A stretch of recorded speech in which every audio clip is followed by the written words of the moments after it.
Global Coalition for Justice and Prison Reform, the Incarceration Nations Network has launched a new campaign to support the reintegration of formerly incarcerated people into society after they have served their prison terms. The campaign, called Ban the Box, is a call on corporates, agencies and businesses to pledge their commitment to remove the section on job application forms where the applicant declares whether they have a criminal record or not. All right, let's try and get into this conversation now, and we speak to Dr. Baz Dreisinger, co-founder of Incarceration Network Nations. Dr. Dreisinger, thank you very much for your time. Let's start with what prompted this campaign. Thank you so much for having me this morning. So what prompted this campaign is really a global crisis that exists here in South Africa, but exists all over the world. And that is that we as a society, are creating an entire class of second-class citizens who are essentially locked out of services, locked out of opportunities, locked out of jobs, locked out of housing, and therefore unable to access the sorts of things that would make their lives better and would make us all safer. And so our campaign is to battle that sort of discrimination and the lack of opportunities afforded to people coming out of prison worldwide and in South Africa. That ultimately makes us all less safe and less just. Yeah, in an environment of joblessness and unemployment, the picture I'm painting for you is exactly what South Africa is grappling with. Some will ask the question, why should convicts be prioritized before those who are job seekers but have not committed any crimes? So I think there's two ways to answer that question. The first is, number one, to some degree, we're not even talking about prioritize. We're talking about fair and equal access to jobs. People who have been in prison lose opportunities right off the bat because there is legal discrimination against them in ways that we do not allow when it comes to things like gender, race, sexual orientation. So that box is unfair. And is creating real lack of access even to jobs, that there may be in an abundance of. Takealot.com. There are other companies just right off the bat. You lose your opportunity at that job. The other thing to consider is that the reason to prioritize this issue is because we need safety. The existence of jobs in general in South Africa and in the world relies upon safe communities. You cannot have safe communities if people, large numbers of people are coming home from prison and are jobless. And so it behooves us all as a society to prioritize this issue and to care about people coming home from prison getting jobs and access to opportunities.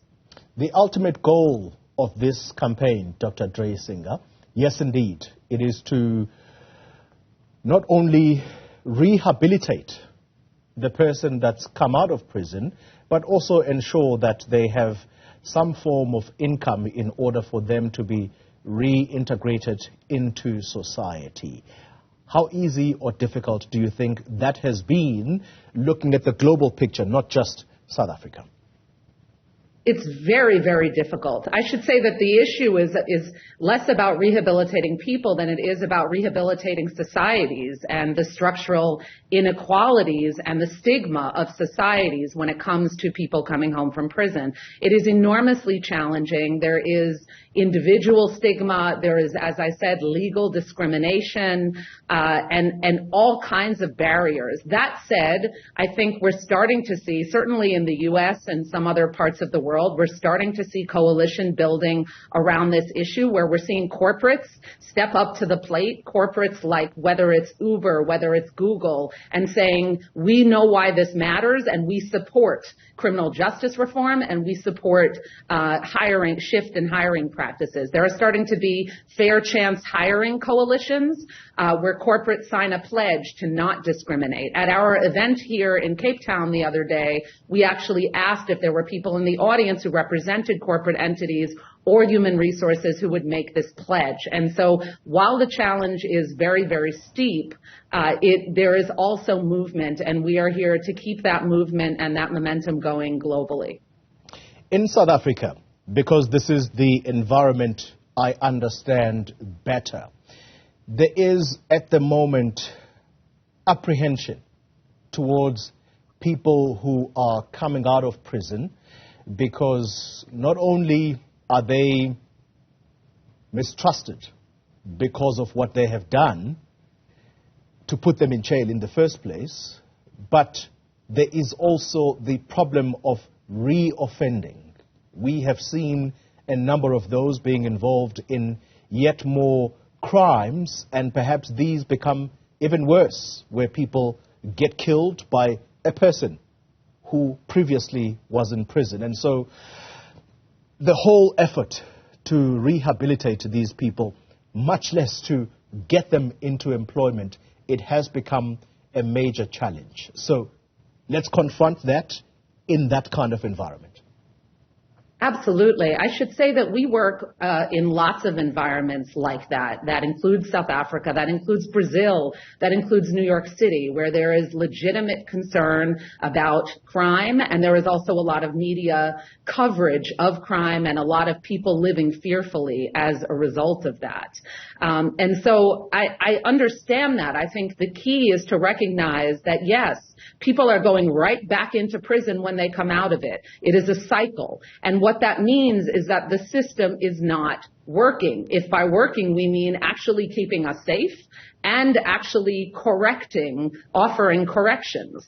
And so when we're seeing levels of recidivism rates like those in South Africa and so many other parts of the world, the question we should be asking is, how do we actually build corrections? That is allegedly what we're supposed to be doing. It's not working. So the high levels of crime and the high levels of recidivism rates should be an alarm bell that says to all of us, this system that we've designed is not actually keeping us safe. It is only reproducing the cycle of harm and furthering violence and harm in communities. And there are lots and lots of studies, they're all over our website, that show us that prisons do not only not make us safe, they actually make us less safe. They are criminogenic, which means they keep producing crime. They keep producing harm. And so we really need to approach this with a level of smart justice instead of being tough on crime, rather being smart on crime in the name of community safety. Smart justice. That's a new term. I haven't heard it before. I hope it catches on. And what would that entail? So someone does wrong, but they are not put into a prison system. What is the alternative?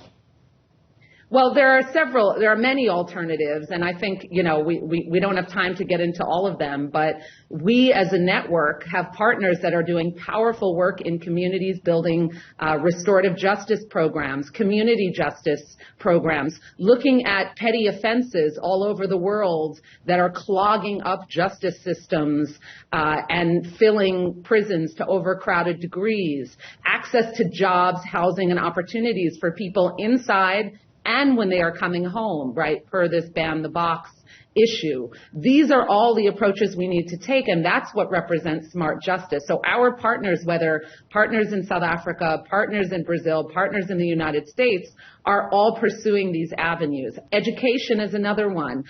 Critical access to education for people in prison, for people coming home to prison, in ways that, again, comes back to benefit us all. We have to recognize that we are in this together as societies, as communities.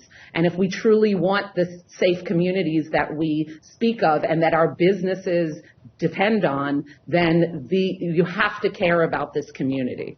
Here's a tricky one for you. Do you extend that same smart justice to a perpetrator of gender-based violence? And that is what constantly dominates headlines here in South Africa. You have children, when I say a child, a 4-year-old being raped and not only murdered, but the body mutilated. At the moment, we have a family that is pleading with the perpetrator to please take us to where you have buried some of the body parts of our child, because we would want to bury this child in their fullness. Do you extend the same to that kind of a person? I recognize the gravity of the situation here. I recognize the gravity of crime globally, including in my own city, New York City, where I'm born and raised. And so not making light of that, and again, recognizing that we don't have the time to get into this fully, I say a couple of things, right? I say, number one, that is what's making headlines, but that is not the overwhelming majority of people in the system here. And if truly there was investment in addressing that horrible, those sorts of horrible tragedies, there might be a better sort of homicide response rate than there is already. So the system is not working, again, already for scenarios like that. That's number one. Number two, I think when it comes to gender-based violence, we also have to look at what is happening with masculinity when we send someone to prison, when we respond so punitively to harm. We intensify someone's trauma. There are lots of men in prison in this country and around the world, and when they're sent to prison, they're already traumatized, which is perhaps why they committed these horrific acts that you speak of, perhaps. It's certainly related to trauma. It's related to rabid, inequality and systemic racism and legacies of so many things in this country and, again, globally. And so we have to say, then you send them to a place where they're further damaged, further traumatized, dump them out in the street afterward, where they have no access to opportunity, to trauma-based care, to jobs, to housing, and then expect they're not going to do it again. We are actually contributing to these kinds of horrific crimes when we rely on a prison-based system of justice. And so if we really want to be smart on crime and have a smart justice system, then we really have to rethink this from the ground up, even when it comes to scenarios that are particularly egregious and tragic. Dr. Baz Dreisinger, thank you very much for your time.